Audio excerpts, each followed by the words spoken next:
reflection, and deep listening.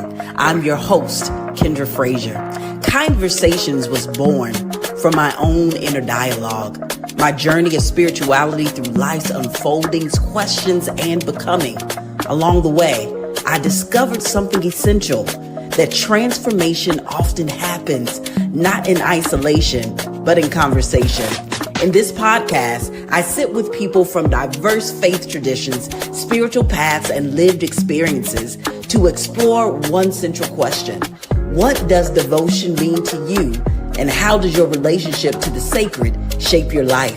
My hope is that each conversation becomes a light post for those who feel challenged, disconnected, or searching for belonging. And that through our shared reflection, you might find courage, clarity, and deeper connection to yourself. Wherever you are on your journey, you are welcome here.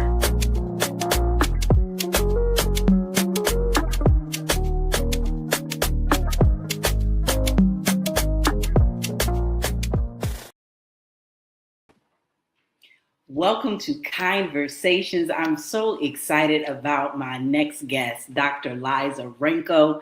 Reverend Dr. Liza Rankow is a writer, a healer, activist, educator, and interfaith minister.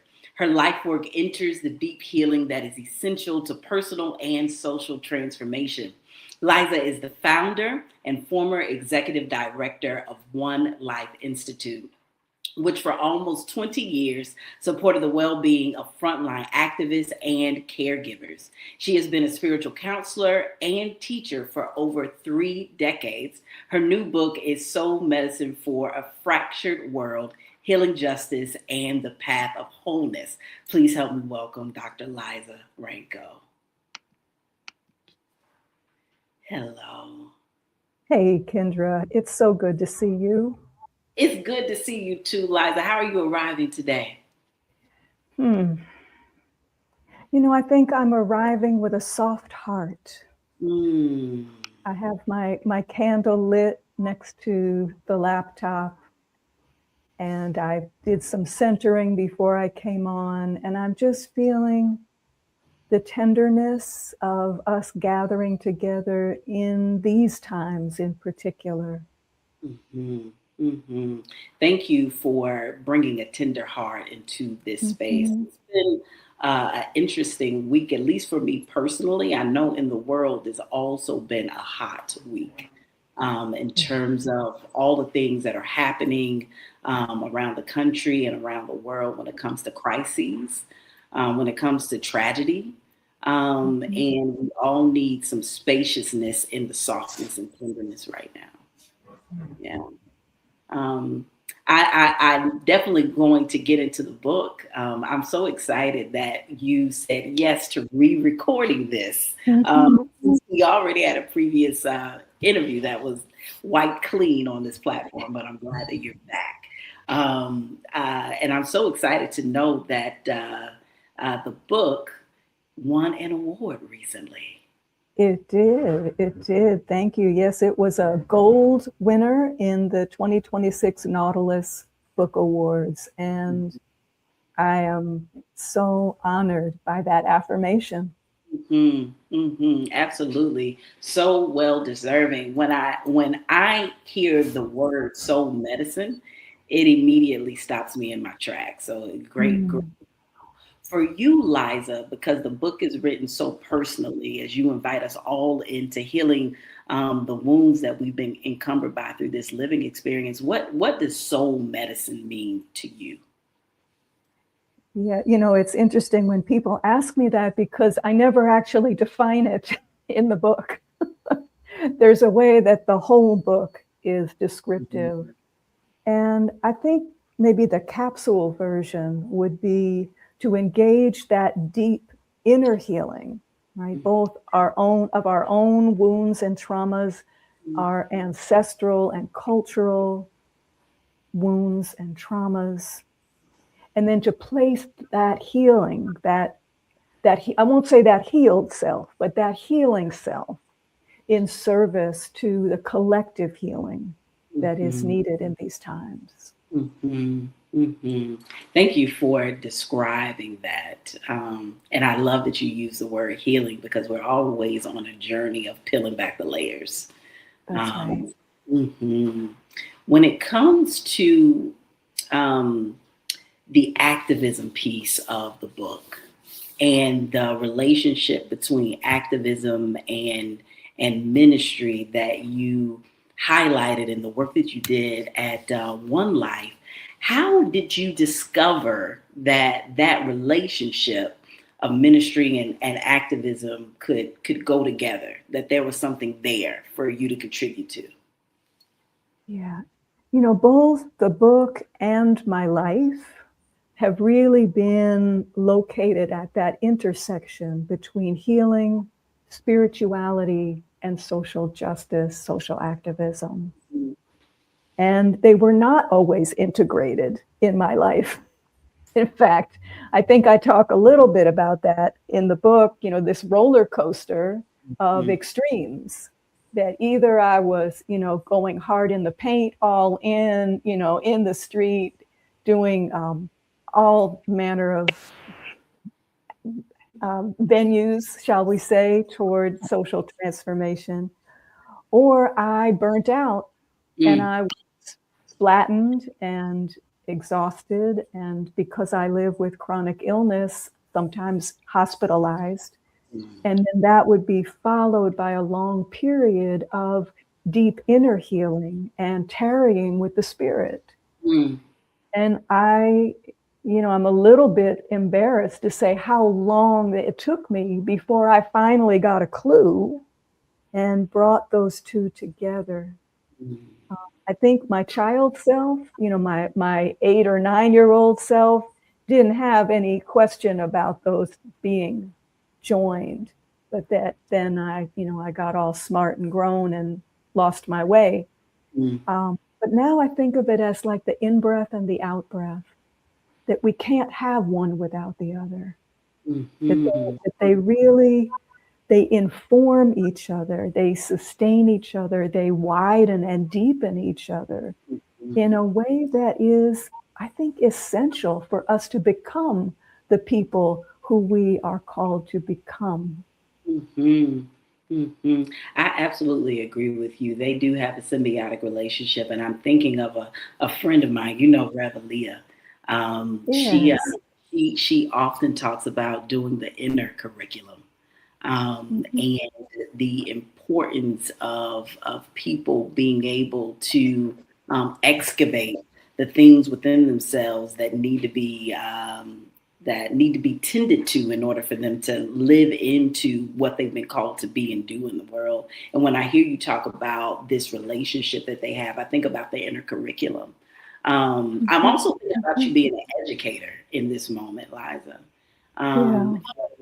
I was just recently going outside. I saw 6 teens just walking down the street with nothing to do. And as someone who is an educator and thinking about soul medicine, um, Mhm. what would you suggest people be talking to young people about? We talked about intergenerational conversation before we got on, but I'm curious to know, what do you feel like people should be inviting young people to think about at this time? Kendra, my life as an educator is with like grad students and adults in the community. Yeah, So, yeah, I work with the parents of the teenagers rather yeah. than the teenagers themselves. Mhm. But, teenagers are whole human beings with the same questions and struggles that all of us have. Mhm. And in some ways, what they need is to be heard, to be listened to, and to be, how do I want to say this?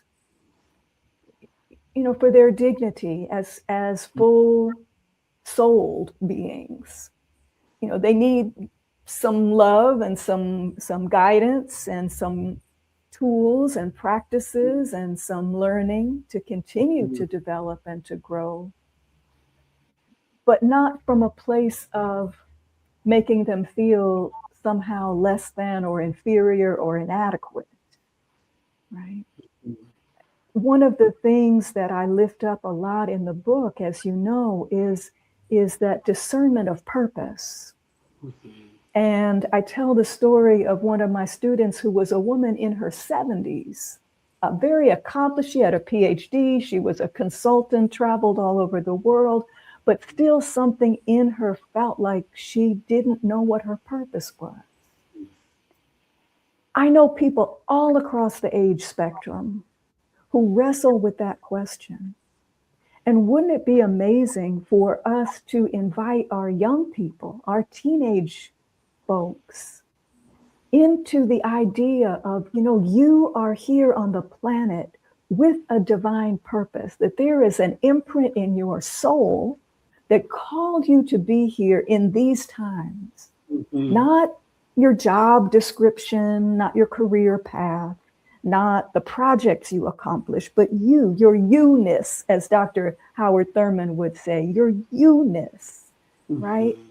That what are the unique qualities within you that you are here to express and to cultivate and to give as your medicine to the world.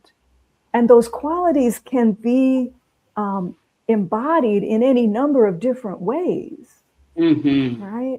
So if creativity is one of those qualities, that could be expressed through writing inspirational songs and performing music that lifts people up, or the beautiful way that resistance movements have been engaging singing since, generations past. But now in this new way that we've seen in resisting the invasion of ICE in communities. But creativity could also be expressed as designing a way to purify water where there's no potable water in a community, right? I saw a gorgeous story about a young woman. I don't remember where on the continent she was, and I don't want to lie and say the wrong country, but she had invented this machine that basically precipitated pure potable water out of the atmosphere.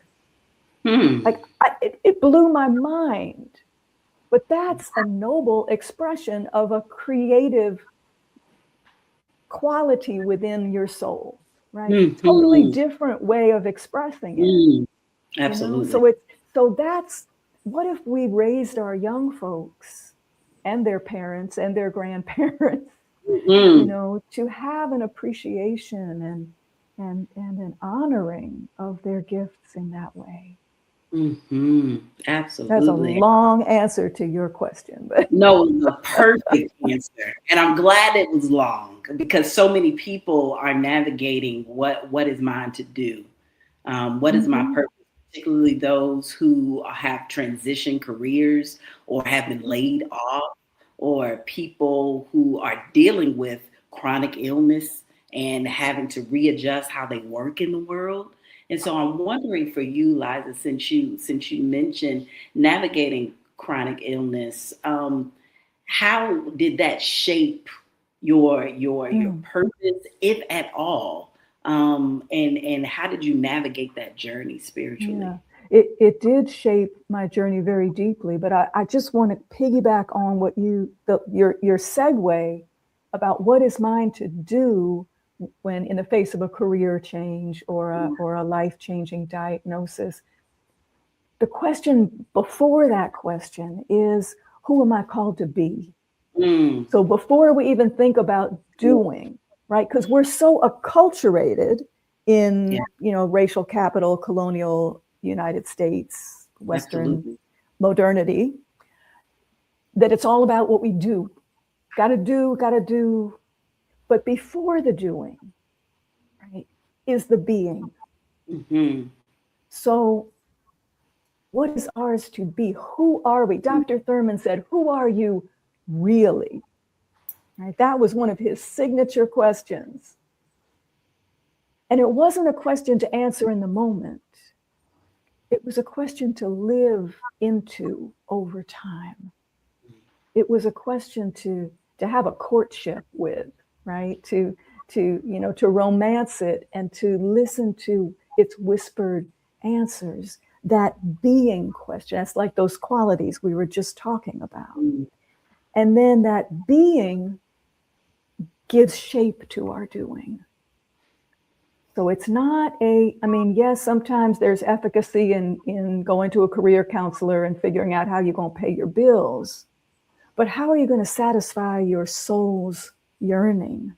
Mm-hmm. That's a deeper question. Mm-hmm. And ideally, your doing is going to be aligned with your being. That's what we're aiming for. Mm-hmm. Right? Absolutely. To your question about life-threatening chronic illness, that in many ways was my most profound, and continues to be my most profound spiritual teacher. That it has really shaped me in a way that nothing has. We talk about spiritual formation, and that was a deeply formative partner in my life journey, right? It forced me into daily spiritual practice, literally for my survival. It taught me things I did not want to learn, like patience, surrender, right? Deep listening, sometimes we go kicking and screaming into our soul's curriculum, but you don't have a lot of choice sometimes. Mm-hmm. It also taught me about suffering, and through that, how to walk alongside the suffering of others. So much more, so many more layers that I could talk about, but that's what first comes to mind. And I've said before to somebody interviewing me, you probably wouldn't be wanting to have this conversation on your podcast with me if I hadn't have been through that. Because wow. I don't know that I would like who I would have turned out to be, right? I probably would not have gone into ministry or counseling. Wow. Who knows who I would have been, but not the person that is glad to call you my friend. I might have been, but you wouldn't have maybe wanted to call me yours. I don't know about that, Liza. You're such a dynamic human. And I'm so grateful that you found a way to navigate the difficult journey of having chronic illness and really shaping it in a way that has supported you in pulling the medicine out of yourself. I often think about my own life, how following the discomfort has been my entry point into spiritual formation, often in ways that are disconcerting at times. And when you can't see your way through it or around it, as you said, your practice becomes a medicinal invitation into your wholeness. So thank you for naming that, Liza. Yeah. You also have mentioned Howard Thurman. And I know lots of folks are going to be like, who is Howard? But you are a scholar of Howard Thurman, and Howard Thurman is one of my favorite Christian mystics. As you know, you've translated his talks, and they are also in a book. I would love for you to talk about Howard's work and what made you drawn to Dr. Thurman's work. Well, just so that people aren't confused, I didn't translate because he was, a U.S. person. What I did, along with our mutual friend, Dr. Luther Smith, and the beloved now ancestor, Dr. Vincent Harding, and Dr. Thurman's also now beloved ancestor, his elder daughter, Olive Thurman Wong. The four of us were the editors and compilers of the first digitized audio collection of Thurman's works. Now, of course, there's beautiful online digital archives of Thurman's sermons and lectures and prayers and meditations. But at that time, his work only existed on either reel-to-reel tape, or for the really modern audience, cassette tapes. So that was the technology, right? And we were worried that those tapes were kind of moldering away and needed to be preserved. And so we were very, very privileged and honored to create the Living Wisdom of Howard Thurman audio collection. But he, he spoke English. He was not, there was no translating involved.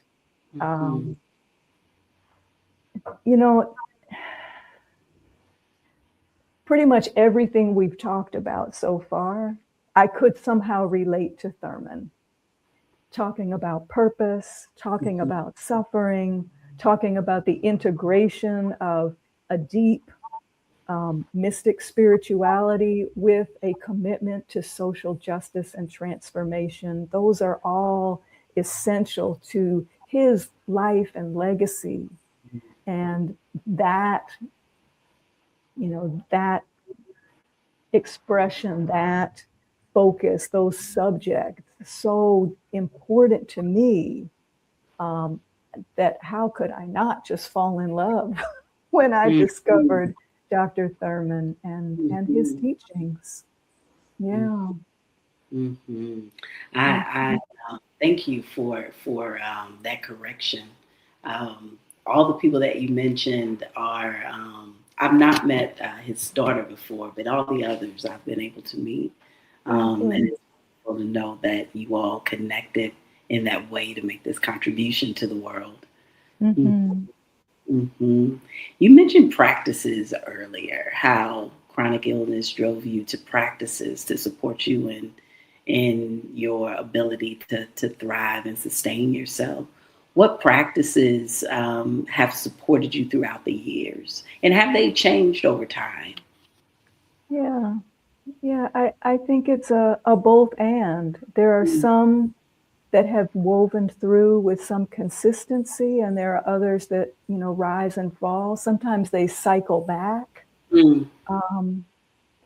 But, I more and more over the years have found my deepest connection with the divine through nature. And so to really, in more recent years, I've really placed that at the center rather than as a side note. I have studied many different life ways and faith traditions, and I honor them, and I love the particular expressions of each. But my direct pathway to the divine has not been through an institutional religion or even a named spiritual tradition, but really through going to sit in my garden, and tarrying with the fire, the water, the air, the earth, the flowers, the bees, the birds, the soil. And I live in Oakland. I live in an urban area. Now, it's not as urban as New York City, which is where I was born and raised. But just going for a walk in my neighborhood, yes, it's all pavement. And there is clouds moving through the sky. There are trees. If I go early enough, I hear the birds. There's people who have little patches of growing things in front of their houses or in, the sidewalk, little green spots in the sidewalk. And I just celebrate all of that. The earth is always beneath our feet, wherever we are. Might be some pavement in between, but she's there, right? The air is breathing us. The sun, whether it's shining or not, is ministering to us, and I always, if there's not water readily available, our bodies are mostly water. Mm-hmm. So I figure I can always call on the water in my own body. Yes.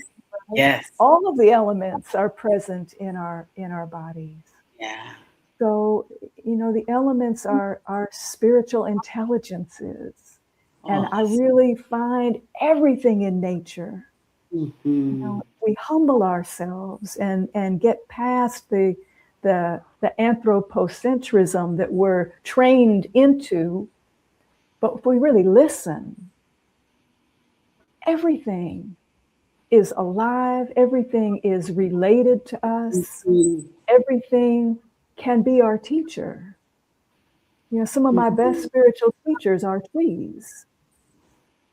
So when you ask about spiritual practices, for me, gardening, or even just sitting in my garden, or going for a walk in my neighborhood, but also meditation, also always prayer, maybe different forms or styles of prayer, but prayer and meditation, again, different forms of meditation.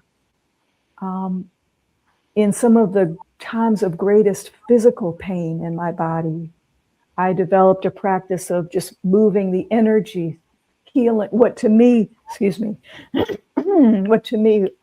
feels like that warm vibrational, I call it healing energy, spiritual energy, to feel that, sense that, visualize that moving through my body, to help dissolve the pain, to minister to the places of illness. And I still do that, right? So it's a combination. Sometimes journaling is an important practice for me, and other times I kind of fall off of the practice on that one. There was a period of time where I was very involved in a local church community. And that was a deeply important being. Singing in the choir was a spiritual practice that really nourished me. So I hold it with an open hand, but always with reverence, always with love and appreciation. I have an ancestor altar that has become really important part of my practice, to greet them every morning, to thank them every evening, to bring particular concerns to them, seeking counsel. That was not something that I was raised in. And I would say it's only been maybe the last, 5 or 10 years, which, at my age, that's recent, that's been so important to me. Mm-hmm. Mm-hmm. I am still luxuriating in the idea of nature, sitting in nature being a practice, because you are so right. Nature, I think, is the best teacher when it comes to teaching us the natural state of who we are as beings. I remember at 14, Liza, when I was in a program, my friend that I had on this week, Linda Williams, we were recounting as 14-year-olds being introduced to hugging on trees. As a 14-year-old, you don't really understand why your instructor is telling you to hug on this tree. But there was something calming about it that we recognized even at that age. And as I've gotten older, trees are also some of my greatest teachers. So that resonates. Yeah. And as a 14-year-old, it was a weird idea that somebody had to tell you. But as a 5-year-old, you probably would have run straight up to that tree and hugged it all by yourself with no instruction. It's true.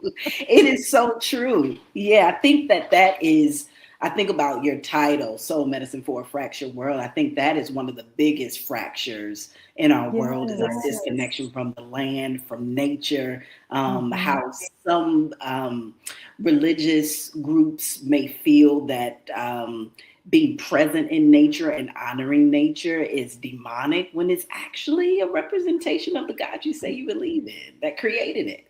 That's always been so interesting to me. And it's even, it's even in the Christian Bible, the Hebrew Bible, like God created all these things and said it was good, right? Yeah. And why, like, where did that get confusing, right? Absolutely, absolutely. And I'm curious, Liza, because you don't hear many people that look like you talk about having an ancestor altar. How did you come to having an ancestor altar? Kendra, it happened organically. Mm. I have had a prayer altar for decades, and a lot of people will add photographs or mementos to signify their ancestors to their primary altar. And for me, I just, that was not what my inner voice spirit was wanting. And I didn't necessarily start with the intention of, well, I'm going to make an ancestor altar and do this, that, and the third with it. It began with just putting some pictures on my dresser and wanting to presence, those in my lineage who had gone before. Partly to heal those relationships. Yes. Right? Because they were not always easy relationships. And so as a way to keep them fresh before me, which is a sort of kind of part of a Thurman quote, I placed them where I would see them and where I would be in conversation with them. And it was really an organic, spirit tell you to do things. And, after being disobedient long enough in my life, I'm pretty good when it's a clear, daughter, do this. I'm pretty obedient now because it's just too costly not to be, right? But I do not remember when or specifically what my thinking about it was. I think everybody, if they go back far enough in their ancestry, there is some relationship with those who are no longer in physical form. Yes. Like that's an organic human capacity, just like relationship with the land and the elements is part of our basic human wiring. Those who, as you say, look like me, people whose lineage is primarily from the European continent, we've been severed longer, many of us, than those who were more recently colonized by people who look like me. Yeah. But there's indigenous traditions in Europe, in Scandinavia, still alive and still practiced to this day. They're not ancient history, right? But just like indigenous cultures everywhere were colonized, were assaulted and tried to be stamped out by the empires of that time. Yeah. And yet that memory exists within the people. And we can go back and discover it and find it and call it forward. No matter what our particular ancestries, and many of us are at this point a blend of so many different cultural ancestries.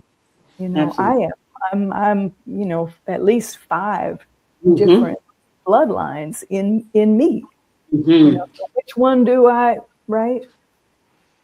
Absolutely. And also, one, we can invite healthy ancestors to come to, those who have something beneficial to bring.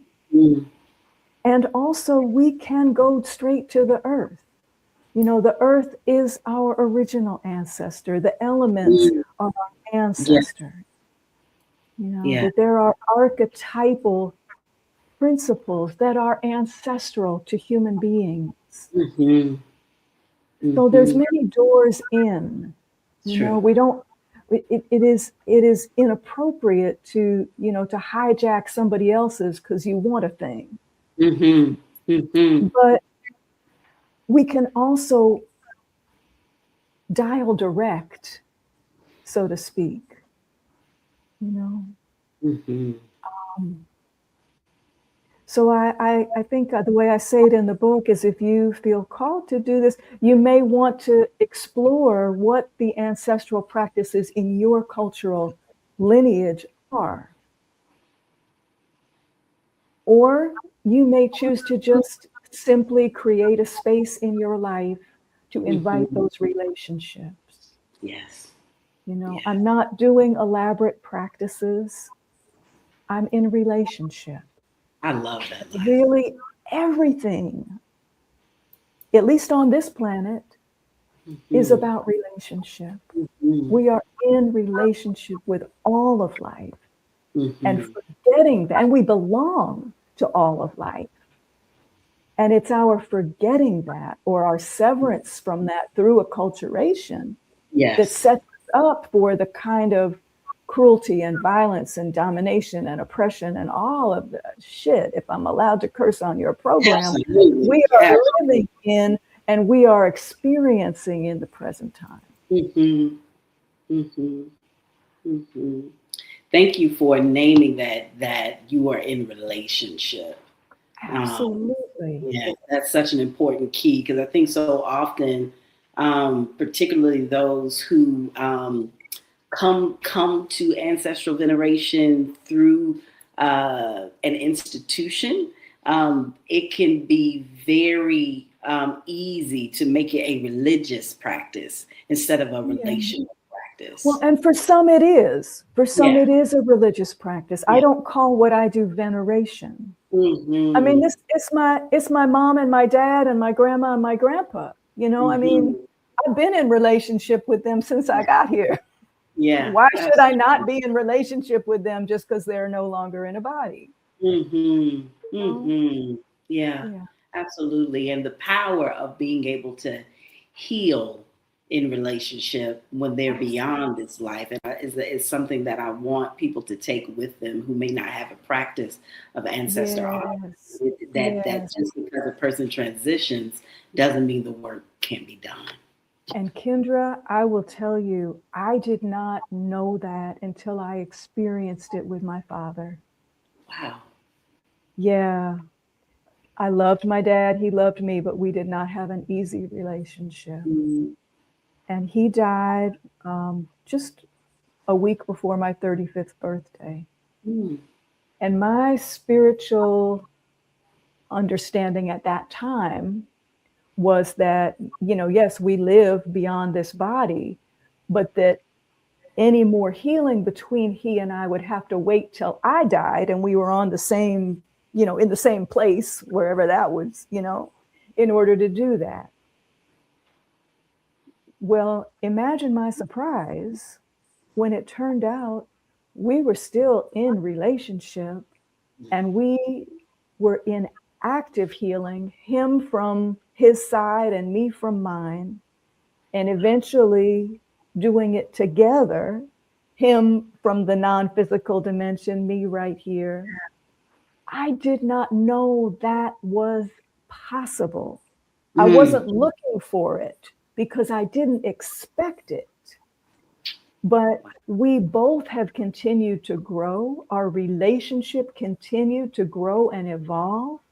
And I have a better relationship with my dad now, more than 30 years since he passed, than I did when he was here, because we have collaboratively worked on it. So again, it's not about veneration for me. Again, for Yes. some but for me, it is the literal stuff of relationship with Mm-hmm. the people who I was in relationship with in body, Mm-hmm. and that doesn't end just because someone is no longer in physical form. And that Absolutely. to me is the hope. That's Mm-hmm. the experience, hope, and strength that I offer to people when somebody passes with something unresolved between them. That it is not stuck in that position, Yes. And it was 5 years after he passed before we began this process. Mm. Because time is different depending on where you at. That's true. Absolutely. So be available to it, and we can do, I think in the book, one of the practices I offer, is doing healing conversation with someone who's not available to you, whether it's because Good. they're not in the body or whether it's because there's estrangement in the relationship, Mm-hmm. right? We can still engage on the spiritual level to foster healing. Mm-hmm. It's never too late. I guess that's the real bottom line on all of this, is it's Mm-hmm. never too late. Yes. It may not Yeah. happen in our time frame, right? Or according to our picture or our prescription. Mm-hmm. But if we trust spirit, if we listen deeply, if we're willing to tarry in not knowing Mm. and trust, Yeah. trust that Mhm. the nature of life is wholeness, not fracture, and that we will ultimately find our way back to that wholeness Yes. together. Together. Yeah. Mm-hmm. Together is important. Yeah. Um, yeah. And it is not lost on me that you were invited by spirit. And I'm to approach your ancestor work and Mhm. begin doing that. How do you know the difference between and I think this might be a common question for folks. How do you know the difference between spirit source voice and your own voice? Is it the same voice but a higher vibration? Like break it down, Oh, Liza.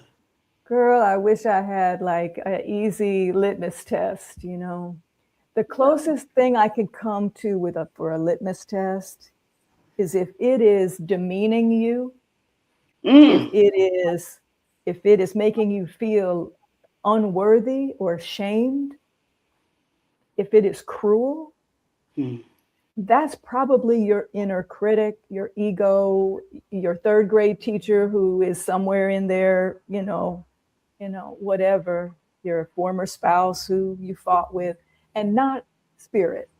mm-hmm. Um, it takes practice, that discernment. Mm, It takes mm-hmm. practice, and that's okay. you know, that's okay. Over time, Dr. Thurman has a phrase, the sound familiar. Mm-hmm. The sound familiar. It becomes a familiar voice. Now, we're speaking in auditory terms, but I don't literally hear. Some people do.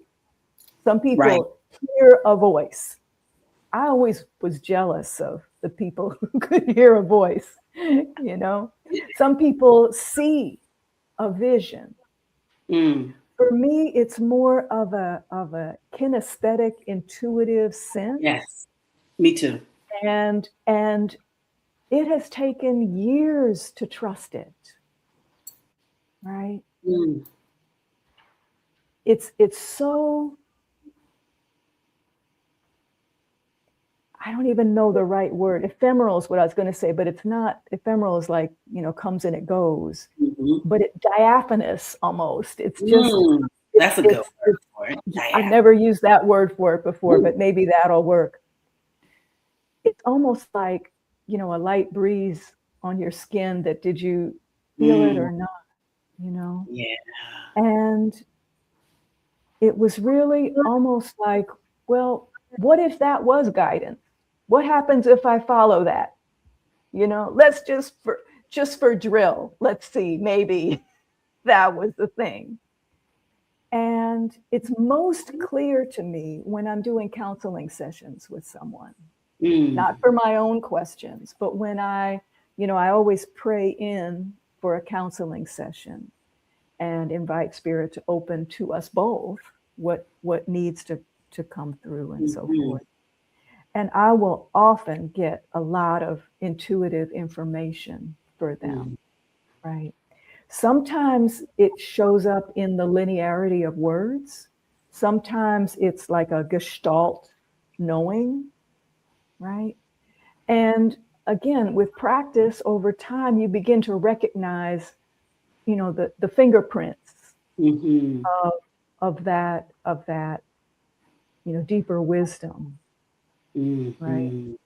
And sometimes it's just practical, like you're driving and turn left and there's a parking spot up there, I mean, it's fine to, to practice on mundane stuff, to develop that muscle, to develop that listening muscle, to develop that faith muscle, so that when it's the larger things, you got some strength, you got some, you're in shape, Yes. Yeah, but it's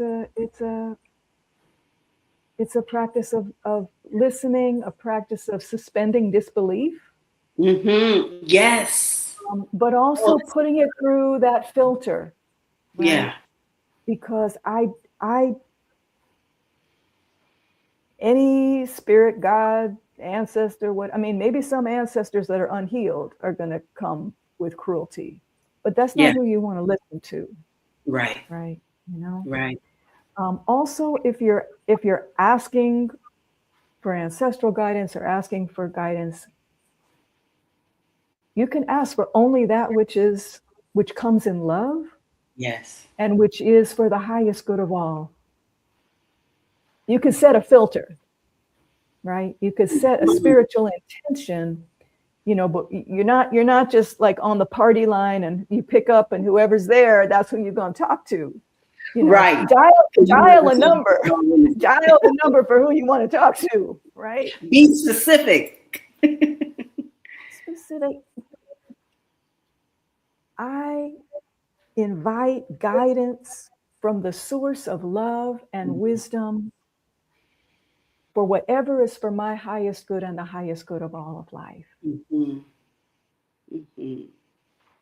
Make it plain. Make it plain. Yes. It can be very, very simple, but we can make it so convoluted and complex sometimes. We can, Yeah.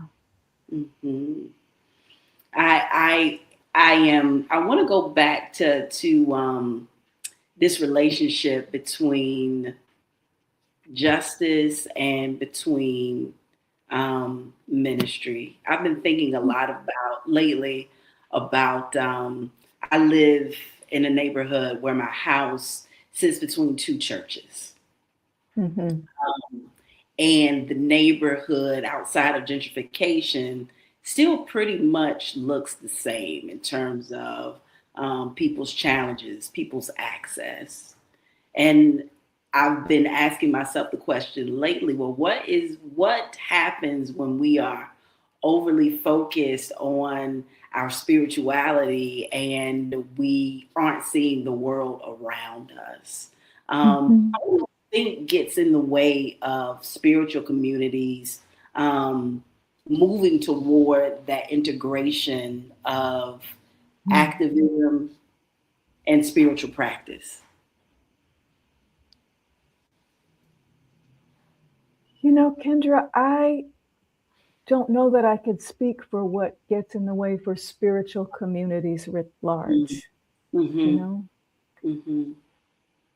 Certainly there are many examples of spiritual communities that were very integrated in their commitment to social justice.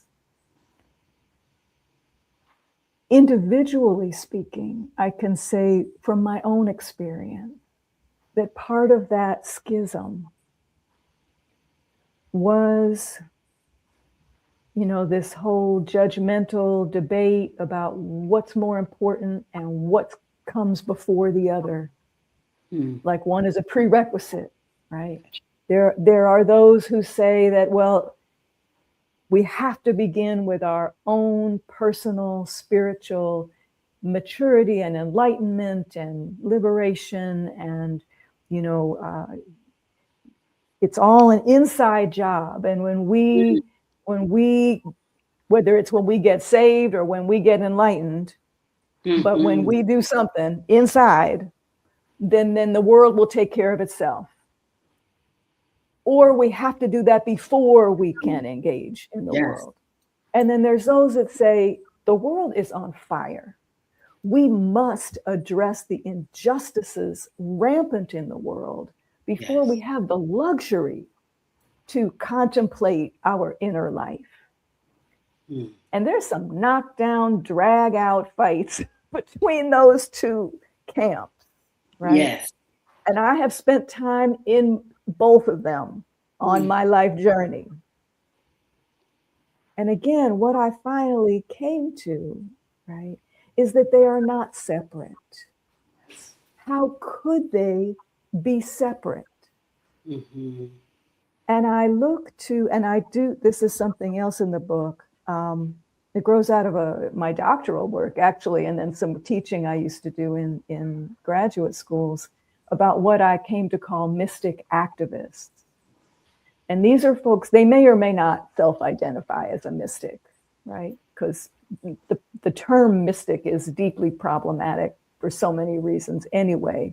But what I'm using it for is to signify a spirituality rooted in a worldview of oneness, right? That there is an inherent oneness in all of life, as opposed to a dualism, us and them, you know, separate, and usually one superior than the other. And that is a core fracture in this dominant, you know, culture of modernity. But that spiritual foundation of oneness is present in many traditions, and usually in the mystic stream of those traditions. Thich Nhat Hanh talked about interbeing, right? Same idea. We are not separate from one another or from all of life. So I was captivated by the people who, from that sense of inherent oneness, were motivated to work for social, ecological, collective justice and liberation. That it wasn't that they chose one or the other. I'm going to sit on my meditation cushion until enlightenment comes and then the world will be fine. Or I'm going to fix the world and then I can go meditate. It's that their spiritual conviction that we belong to each other and all of life, their spiritual awareness of what a world would look like if that was at the heart of it. I want to live in that world. And so that compelled them to work in the outer world, to alleviate injustice, to bring the outer world closer to what they had intuited in their experience of oneness and belonging. Right? One could argue that Rabbi Yeshua ben Joseph, also known as Jesus of Nazareth, was one of those mystic activists. He had a deep primary relationship with the divine. Absolutely.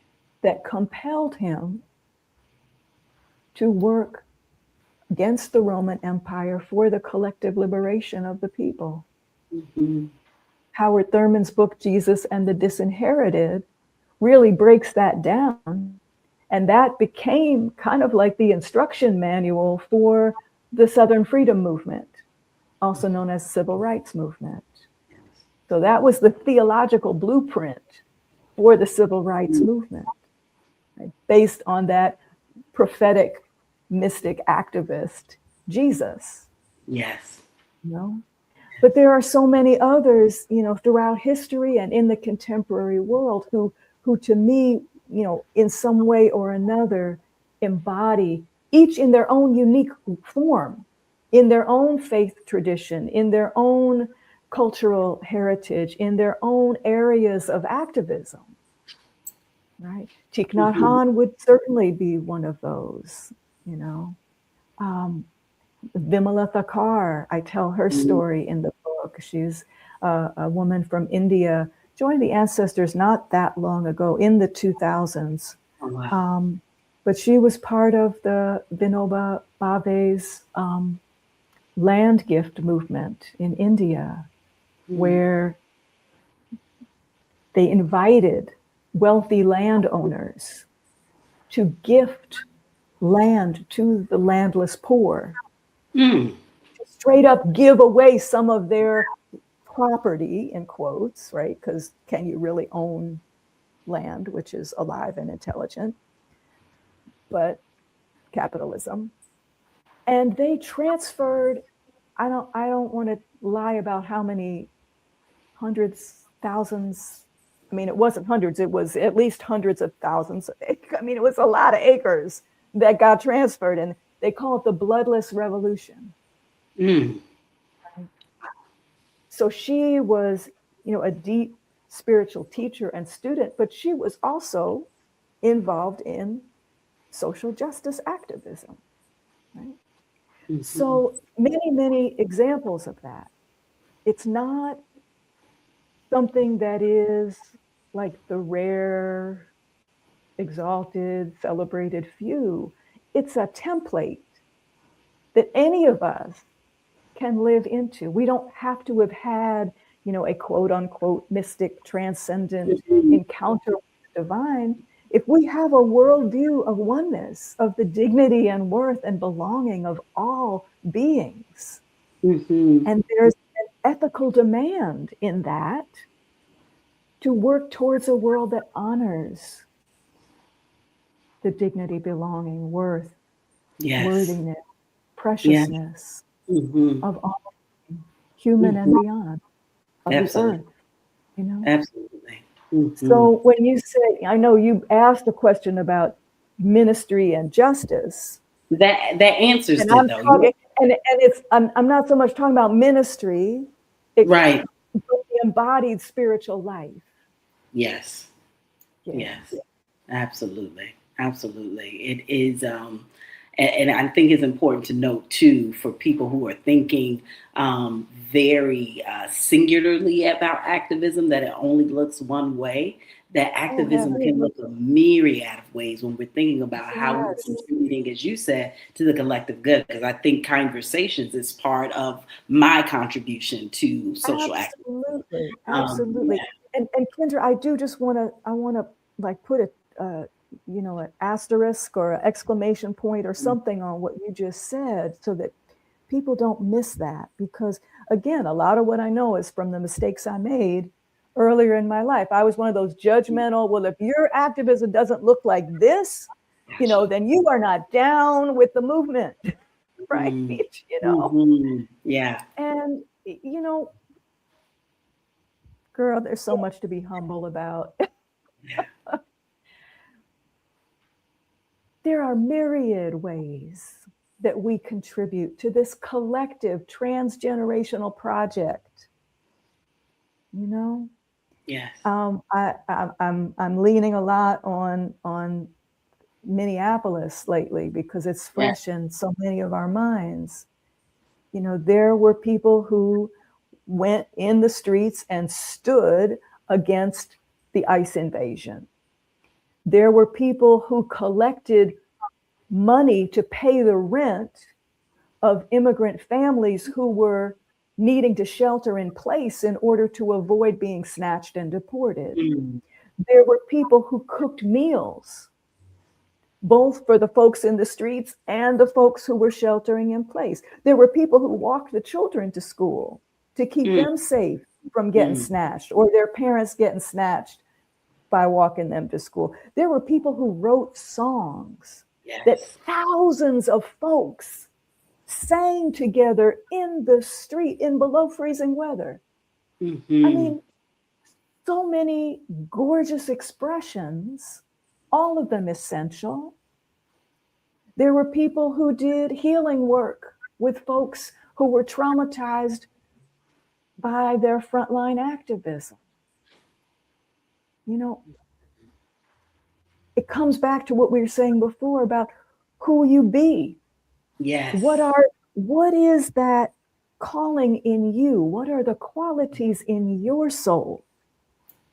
And how can they be expressed? Yes. I was a street activist in my young days.